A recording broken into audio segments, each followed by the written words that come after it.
Зараз весна, до всей нашей краины, растаявши белые ветразі крыл, планируют буслы. Их многие и многие тысячи. Кто лечил? На вільчиках старых сялянских хат, на старых каплицах, молодым зялёным жыце, гнёзды паўсюль.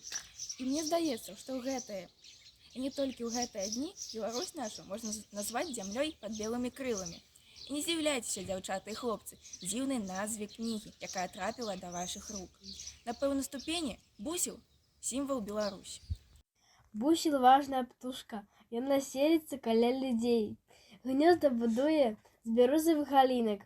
Буслянят у гняздзе можа быць ад 1 до 4. А гняздо будуе на самых высокіх месцах. Самая яго любімая ежа жабы і гадюкі. Раней бусел быў добрым чалавекам. Бог сабраў у торбу ўсіх гадаў і папрасіў чалавека занесці торбу ў балота. Але чалавек быў цікаўным. Торбу ён развязаў, і ўсе гады распаўзліся. Бог ператварыў за гэта чалавека ў бусла і загадаў збіраць гадаў усё жыццё.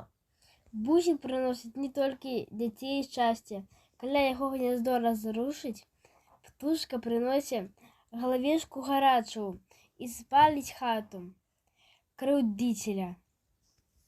Вялікім грахом лічыцца забіць бусла. Забойца чакала смерць. У нашай вёсцы адзін стары разбурыў гняздо і з'еў бусляня. Праз год ён згарэў у сваёй хаце. Шануйце буслоў, у іх такія белыя крылы, як наша краіна.